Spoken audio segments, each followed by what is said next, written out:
everybody. Welcome back to another video. It's a beautiful day outside, as you can see. The sun is shining.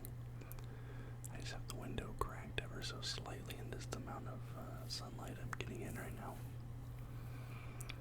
I want to talk about round 2, the Stanley Cup playoffs, the conference semifinals, heading into the conference finals. I want to talk about the West Coast first, because that is the games I was able to watch more of.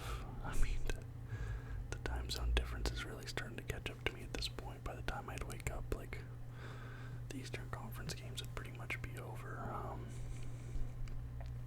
It's been rough, but I have more to say about the Vegas Oilers series, so let's go Dallas, Seattle to start.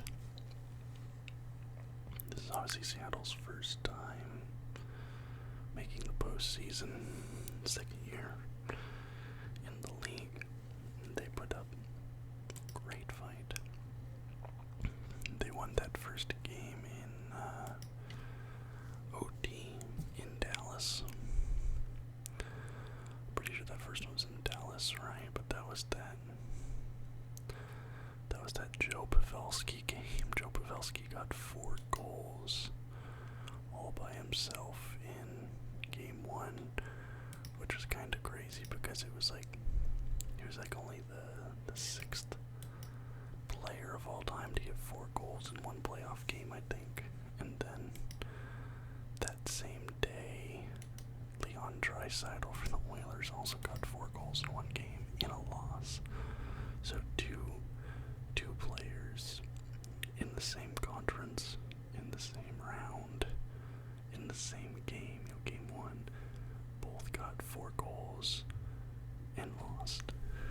That was just very interesting, and they were both the only players for their team to score.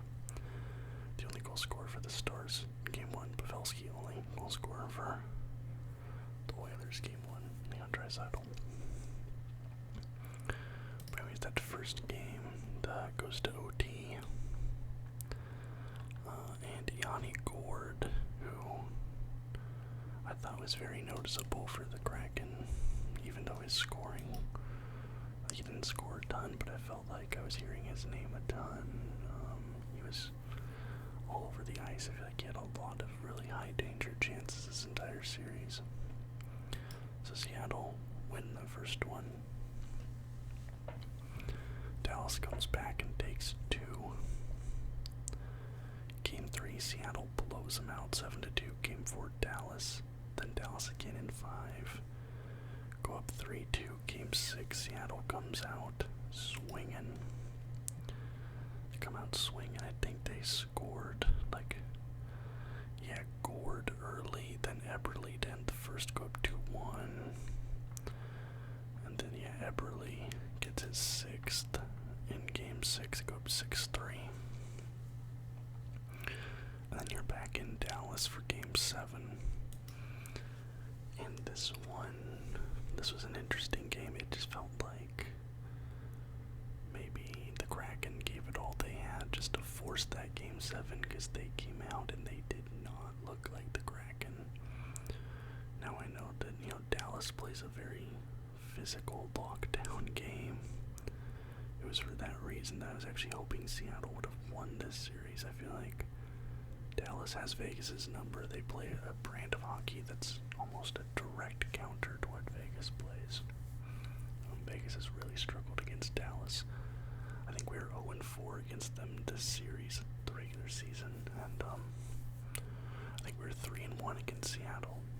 So Dallas swept us in the regular season.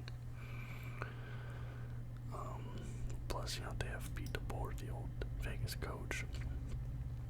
Dallas gets 1 early after a period of just lockdown, defense-driven hockey. And honestly, Grubauer standing on his head. Grubauer, these whole playoffs, has been fantastic. Despite the Game 7 loss, 2-1, Dallas advances. Despite that, Grubauer was fantastic these entire playoffs. He's the only reason this game wasn't like 4-1 or 5-1 for Dallas. They had a lot of high danger chances. Rube Hintz, he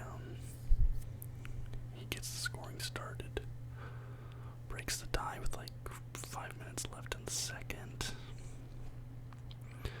And Seattle came out in the third. You're thinking, alright, they can tie this up. They go in bad. They might have a chance. But then, what's his name? Wyatt Johnston. I think he's the rookie from Dadnov and Hartley. He goes up 2-0. Bjorkstrand gets one back with like 15 seconds left in the game, but that's just not enough. Seattle goes out game 7, 2-1. Notably, and this is something I might do a video about as having, actually that's a good idea for any of you watching in the comments down below. Let me know which players you think have raised their stock and lowered their stock these playoffs. That is to say, who are the biggest overperformers and underperformers, because I'm giving the underperformer badge to, what's his name? Robertson. Yeah, Jason Robertson did not score a goal in 5 games. He had 2 assists in the series against the Kraken, 14 shots on goal. He had 46 goals in the regular series, but did not get a single goal against the Kraken. His most recent goal was game 5 against the Minnesota Wild in the round 1. So Robertson was completely kept off the board against the Kraken, and I think right now he's definitely a playoff underperformer. Grubauer overperformer. Fantastic performance from him. But definitely Dallas will be a tough challenge in the Western Conference Final. Rube Hintz is, I think, tied for playoff leader in points, maybe goals, but I think points. He is the leader in goals, assists, and points for the Stars right now. Jake Ottinger has been a beast these playoffs, 9.903 save percentage. Just an absolute beast. But Seattle, I mean, Beniers and Gord were probably their 2 best players. Eberle was noticeable, but they have this young guy in Beniers. I think Seattle is going to be a mainstay in the playoffs for the foreseeable future. I think, Vegas Oilers, Kings, Kraken, some combination of those 4 teams. Anaheim's kind of in a weird spot right now. Calgary's rebuilding. Who else in the Pacific is that? Everybody? Canucks. Canucks are in no man's land right now, so for the foreseeable future, I'm thinking your top 5 in no particular order in the Pacific will be Oilers, Knights, Kraken, and Kings. The other teams have kind of, I don't know, they're all in weird spots right now. But anyways, that's that. I want to pause here and pull up my talking points for Knights Oilers. This was a really weird series, and one that got a lot chippier than I was expecting, to be honest. Like, these teams, oh, my focus feels weird.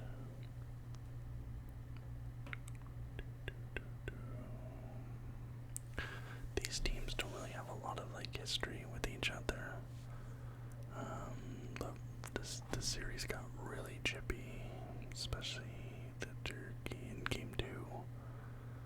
I don't know if it's like the Evander Kane effect, because Evander Kane has some history with the Golden Knights from back when he was with the Sharks, and then Pietrangelo, kind of got into it a little bit. Pietrangelo got suspended a game, and who was the Oilers player that got suspended? It was Pietrangelo and Darnell Nurse. Which honestly, I mean, Nurse being suspended might have been a positive for them. But yeah, it got weirdly chippy, and then like the teams were trading blowouts. honest, like games 2 and 3 and 4 were not very exciting. Just like, I'll blow you out and play no defense. Then you'll blow me out and won't play no defense. But the next game, I'll blow you out again. You won't play defense. Okay, it's like they had an agreement. It was weird. Like I talked about game 1, Draisaitl with 4 goals, but they ended up losing that one. And this series, the story of this series, I think, well, before I touch on that, the goaltending was really the concern for me with both teams here.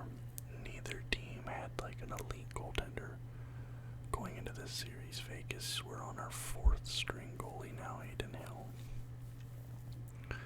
Oilers had Stuart Skinner as a rookie tender in the net, and he ended up getting pulled. I think he got pulled 3 times against Vegas, 4 times in the playoffs overall, or it might have been pulled 4 times against Vegas, but I think he got pulled 3 times against Vegas, and they brought in Campbell. And Campbell is much better against the Golden Knights. He has a winning record in his career against the Golden Knights. In that game 7, the game 6, that Vegas ends up winning the series in that 5-2 win.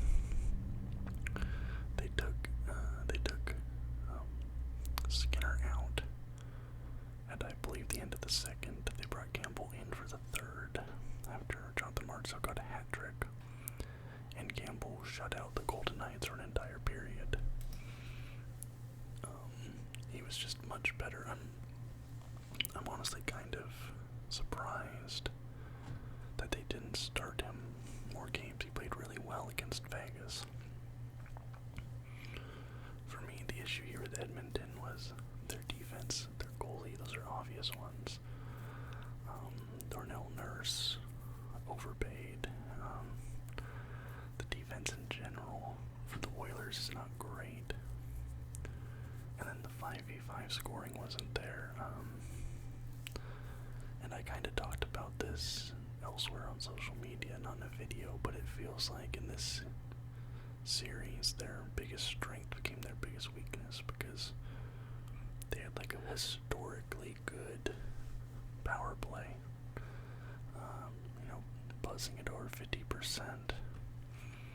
But in the playoffs, the whistles dry up. And every team knows this, every GM knows this.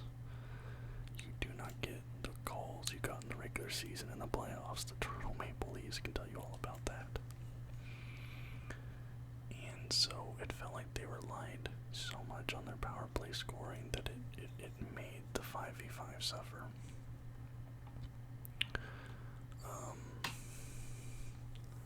I think Connor McDavid only had, where is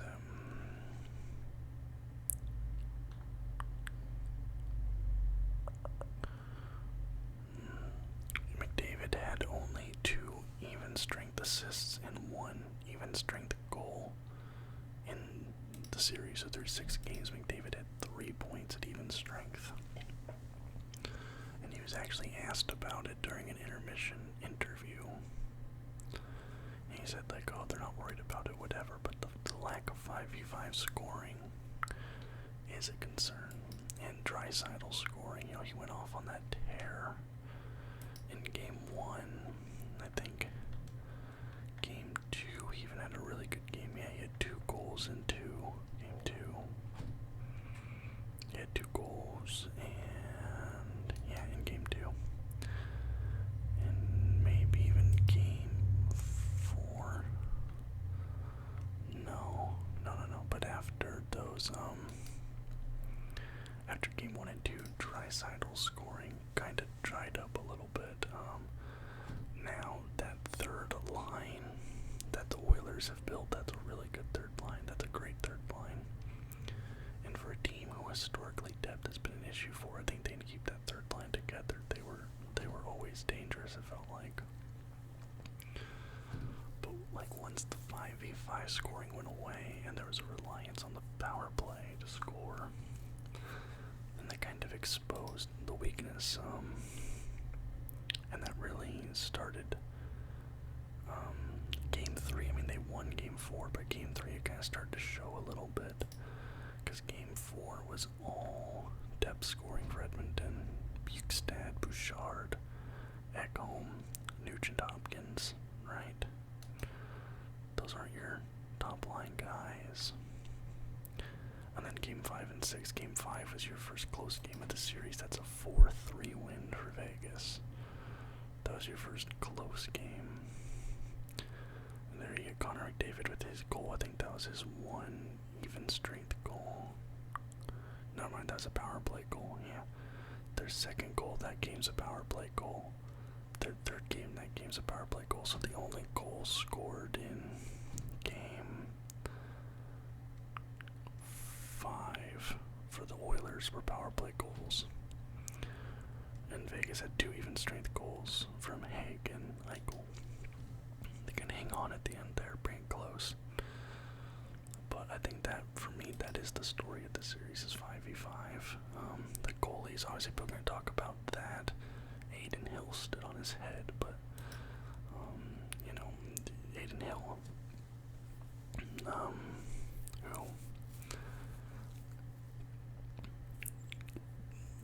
kind of was not that great, because he came from San Jose, I'm pretty sure. I think Vegas has carved him up in the past. But Game 6, he stops 39-41. Jack Eichel had a monster series. He doubled McDavid's 5v5 total. More than Eichel had 7 5v5 even strength points, 2 goals, 5 assists. And Eichel was way improved on defense. He looked great on defense. And then, of course, you get Chandler Stevenson, Mark Stone, Carlson, Carrier. They performed really good. Carlson getting the empty netter at the end of this series, but I think, I don't know, Oilers are in a weird spot. They're obviously a very good team, but they have 2 years left now after this season of that really friendly Draisaitl deal. He's on only $8.5 million right now, AAV, for this year and next year, and I mean, the cap is most likely going to go up over the next 2 years. It's going to be really interesting to see what Draisaitl gets. I could see him getting Matthews and Marner money, like around $11 million. I think Draisaitl will sign for anywhere from $10 to $12 million, but, you know, they already, between McDavid, Draisaitl, that's like 20-something million. Plus they have that bad Nurse contract. And then who's that other big contract on their team? Let me look at their cap friendly. Yeah, because McDavid still has 4 years. McDavid still has 4 years at 12.5, which honestly is a steal for him. Draisaitl has 2 years at 8.5. Zach Hyman 5.5 until 28. That's not bad. Nugent Hopkins is getting 5. That's not really bad, but Nugent Hopkins, as soon as you took him and put him like on his own line, he didn't look that great. He performed best when with McDavid, Draisaitl, but when he was on his own line without them, he didn't look great in my opinion. But really, it's that big Darnell Nurse contract, 9.25 until 28. Ekholm at $6 million until 26 isn't fantastic. What did Ekholm do in the playoffs? Did he have? I don't remember hearing too much about him. He had 14 points regular season, but I can't see him in the playoffs. But I don't know. That basically, I think the Oilers need to win it in the next 2 when Draisaitl's on that team-friendly deal, because it's gonna make it a lot harder for them to build around the 2 players they've already struggled to build around. When one of them starts making, you know, if McDavid's on 12.5, Draisaitl's probably gonna want 12.5, maybe 12. But he's getting at least $11 million in my opinion, because if they don't give that to him, somebody else will want to. And there's some nights where he's better than McDavid, so I think you want them both. But like I said, Stars are a really tough matchup for Vegas. We went 0-4 against them in the regular season. I think 2 of those went to shootout. Obviously, you don't shootouts in the playoffs, so take that for what you will. We were injured, but I think this is going to be a really tough series. I think Dallas took us out. Was that the year before Montreal? Dallas took us out. I can't recall, but Dallas, really tough matchup for Vegas. I think right now with this current landscape, though, of all the years Vegas has made the playoffs, this might be their best chance to win a cup.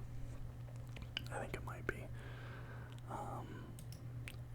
If they can get past the Stars, you look at the East, Hurricanes, Panthers, those are 2 really good teams. I'm not discounting them at all, but it's not the Lightning. It's not the Lightning. It's not the Ovechkin Capitals. I feel like of all the years, this year is our best chance.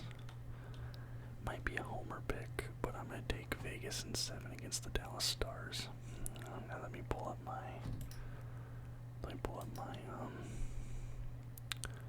notes for the Eastern Conference series. Both Eastern Conference semifinals only went to 5. Wonder when the last time that happened was. They both went 5. But yeah, this again, I'm sorry for my Eastern Conference watchers. The time zone really screws me here. New Jersey just looked outclassed here. It's, Game 5 goes to OT, but the Hurricanes are just, I think the Hurricanes also aren't getting recognition for how much of a wagon they are. Why is nobody talking about the Hurricanes? Frederick Anderson has a .931 save percentage. I don't know. This kind of looks like it was Hughes and Heischer against the Hurricanes. Hurricanes have depth, man. Look at these scores: 5-1, 6-1, 6-1, 3-2. They blew them out every game but 2. Game 3, which they lost 8-4. Then Game 5, they win by 1. But this actually, we have a potential here. Potentially, if Hurricanes win this series and Dallas wins their series, we can get Brent Burns against Joe Pavelski and his old coach Peter DeBoer. That's kind of cool. I don't know how good Burns has been this series. These playoffs. Let me take a look. Brent Burns is a dude that I could never bring myself to dislike. Even when he was on the Sharks, I've always liked that dude. Brent Burns, 8 points, 2 goals, 6 assists in the playoffs, not bad. Seth Jarvis, one of my favorite players in the league, former Winterhawk, also 8 points, 4-4. Not mad about that at all. But yeah, it really looks like, what's this? Top players that they produce, lackluster power play. I mean, really, the Devils were being carried by young players. This is probably the most hockey those young guys ever played in their life getting to these playoffs. They're a young team, but the Devils were really good. They'll be around, obviously. Yeah, let's see. Just reading here. Carolina's averaging 3.7 goals per game, which is a goal per game more than their previous best postseason in franchise history. So they're setting a franchise history record for points per game. Aho was 10 points in 10 games. Jarvis 8, Brent Burns 8, Jordan Martin, Nuke. These have depth, bro. Kanyemi, Nekas, Stasny.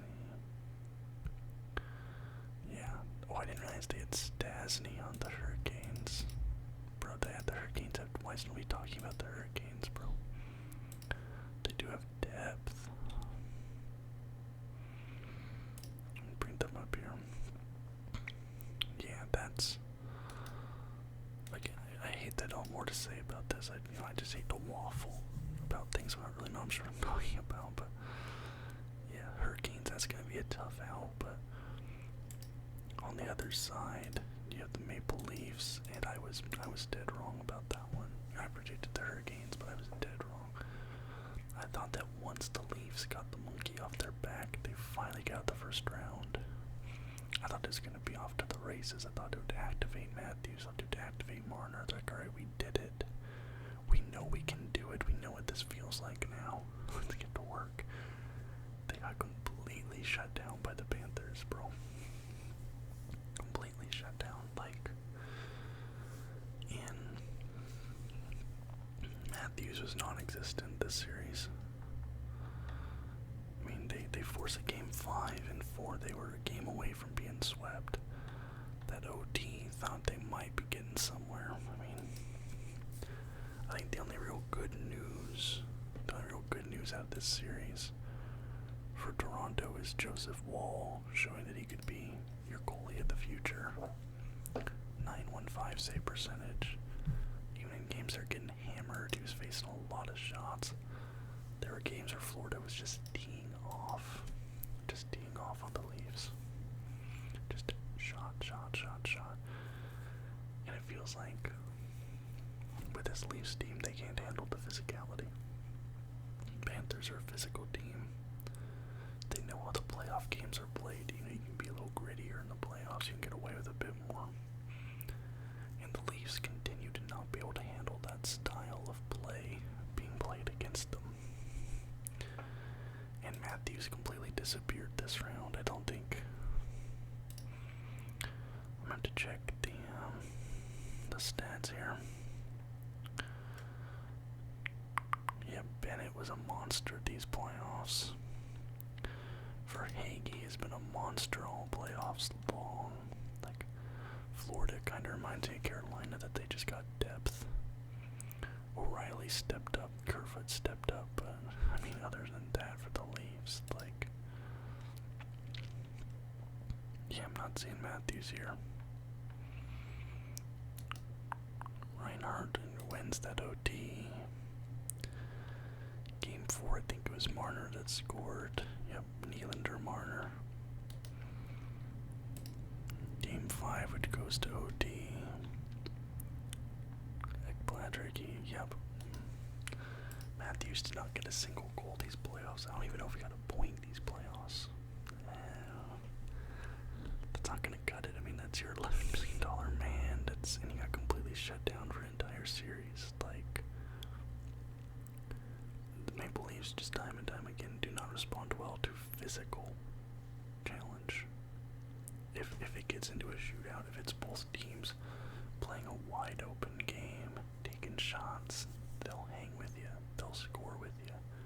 But the minute you close that ice down, you get in their face, they just struggle with it. And the Panthers are one of the best teams in the league at that play style. They're a very strong team physically. They hurt you.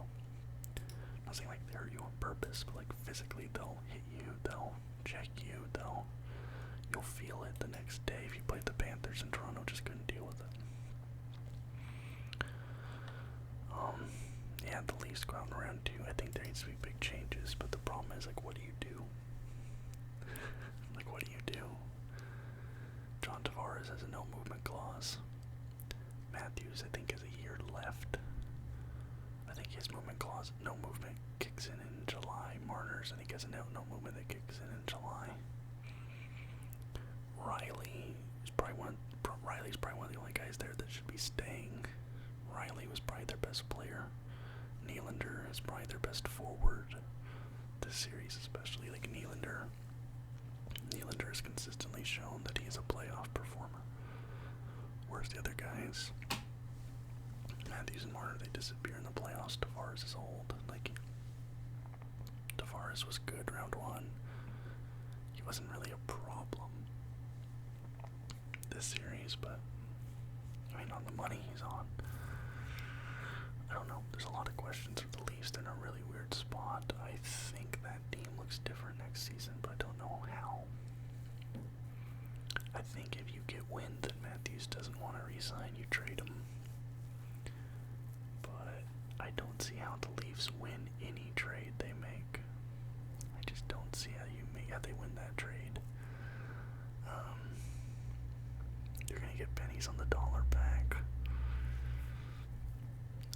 But I mean, on the other hand, though, for the Panthers, Matthew Tkachuk is becoming a legit superstar. To go back to that idea I mentioned at the beginning of the video, he's definitely a player that is overperforming these playoffs, making a huge name for himself. Also for Hagee, making a name for himself. I feel like that dude he's made so many plays. Like these playoffs, I feel like I consistently hear his name with the Panthers. And that brings us to how I think Panthers Hurricanes are gonna win, are gonna go. And I'm basically doing a 1 seed versus the wild card. Like, these teams I feel like play very similar to each other. They play physical. They have a lot of depth. They run 4 lines. They both 1-5. I picked Knights coming out of the West.